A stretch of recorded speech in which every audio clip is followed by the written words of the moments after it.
Mr. Daniel Padilla, is it true na nagpatayo na ng bahay para kay Miss Kayla Estrada?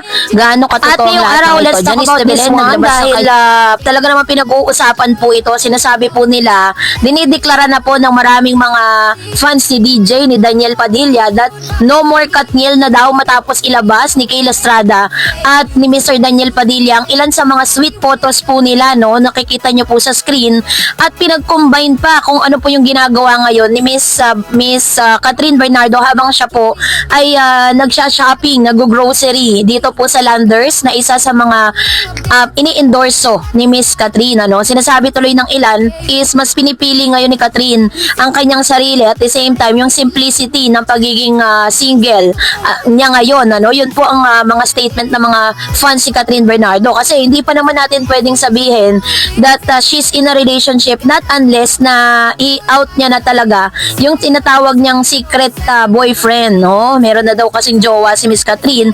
Yun po ang kumakalat sa mga social media platform. Pero hindi po kayang paniwalaan ng ilang mga fans, kasi nga naman 'di ba parang wala naman pong mga evidence na lumabas patungkol diyan. Kasabay nito nagte-trending din ang ilan sa mga TikTok nitong si Miss Catherine na ipinopost niya sa kanya pong black up dito sa TikTok account, kung saan pinost niya po dito ang ilan sa mga kaganapan sa kanyang buhay kasama ng kanyang pamilya. Si Mama Min, si ang kanyang daddy, mga kapatid niya at ang kanyang pamangkin. Pinatunayan lang dito ni Miss Catherine Bernardo na kahit anong intriga ang mga lumalabas ngayon, hindi talaga siya affected, ano, sa lahat ng mga nagaganap at sa lahat ng mga chika na lumalabas patungkol sa kanya at sa kanyang pamilya. Ganon din naman si Daniel, na parang mas peaceful na rin siya ngayon because never naman siya nagkomento patungkol sa mga issue na meron si Catherine Bernardo. Kumbaga pinapakita nila ngayon that they are in peace at maganda na yung kanilang kalalagayan ngayon. They're really happy and move forward na po sila at nag-move on na. Kaya naman siguro it's time, no, para mag-move on na rin ang lahat ng mga fans si Daniel at ni Catherine Bernardo, dahil meron na po siyang Kayla Estrada at hindi na po maikakaila yun, not unless na fan service lang talagang ginagawa ni Daniel at saka ni Kayla, kasi may mga bulong-bulungan, yun naman po ay bulong-bulungan lang, na meron pong gagawin na proyekto si Kayla at Daniel Padilla, kaya po sila naglalabas sa mga ganitong sweet photos, mga sweet na ganap. Pero base naman po sa ilang mga legit, no, na news is talagang magjowa na nga itong dalawang ito. Pero syempre, hindi rin po may iwasan na nagkakaroon po ng gera between po sa mga fans, ano, ni Catherine Bernardo at Kayla Estrada. Sabi nga po ng isang article, Catherine Bernardo and Kayla Estrada fani, tuloy ang gera. Ganun po yung title. Tuloy ang sabong ng mga fani ni na Catherine Bernardo at Kayla Estrada dahil kay Daniel Padilla. Nag-ugat ang mga bangayang na ito sa patutsadahan sa dalawang panig ng mga fani. Nabulabog ang pananahimik ng mga Catherine Bernardo fans sa upgrade comment ng Kayla supporters, kasi parang doon na trigger kasi yung mga fans si Catherine, parang sinasabi nila na mula nung na-launch na ni Daniel Padilla itong si Kayla Estrada sa publiko, sinasabi nila na nag-upgrade daw itong si Daniel. So parang sinasabi nila na hindi ka-level ni Miss Kayla Estrada itong si Catherine. Well, in fact, magkaiba po sila ng personality actually. Ang sigaw ng mga fan ni Kayla at sumuporta sa relasyon nila Daniel, mga fan at ni Kat daw ang unang nanlait sa una. Reaksyon ng mga netizen, I apologize if I hurt some Catherine Bernardo's fan, but the hate towards Kayla Estrada is unfair. She came into Daniel's Padilla's life when he was single, and Daniel owned his mistakes and relationship had already ended. Catherine, move on first. Why can we let people grow, heal, and be happy? So ganyan katindi ang mga bangayan nila sa SOCMED.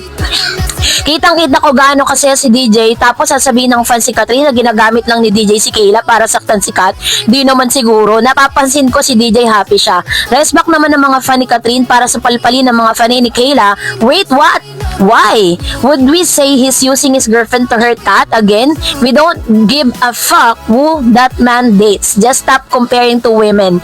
This all started with the upgrade tweet. Pumapato lang naman kami when you keep dragging Catherine Bernardo into your pointless mention about those two. Again and again, Catherine's and Kayla Estrada and Catherine Bernardo herself about your idols. Relationship, be as happy as you want, but don't ever insult her just to make your idols look good. Tama naman. Nasa defense mode ngayon ng Catherine Bernardos lalo't malapit ng ipalabas ang comeback serye nito kasama sina James Reid at Maha Salvador. Ayun. So yan ang ilan sa mga chika no na lumalabas ngayon sa SOCMED. Grabe po yung mga talagang grabe po lumaban ng mga fans si Catherine Bernardo patungkol sa isyong ito.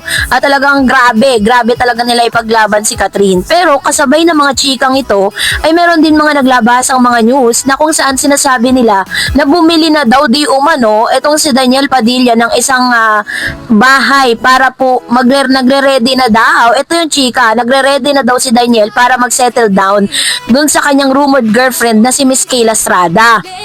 Kasi syempre nga naman dami mga naglabas ang news, 'di ba?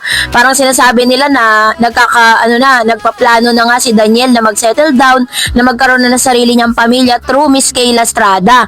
'Yun ang chika sa SOCMED kasi nga nakita sila sa isang lugar kung saan parang bagong lugar siya, no? At sinasabi ng ilan na baka ito na raw yung inihahanda ni Daniel para sa kanyang magiging may bahay na si Kayla Estrada.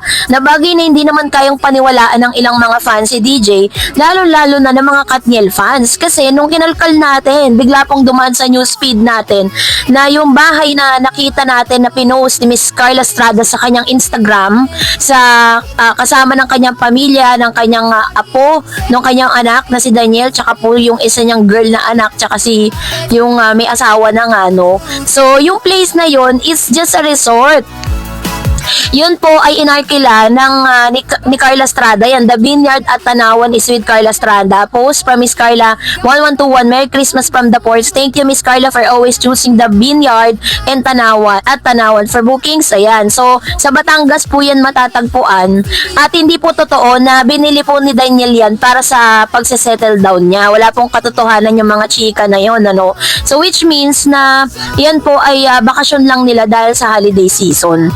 So, kayo po, anong yung sa loobin patungkol dito? Mag-comment kayo sa comment section.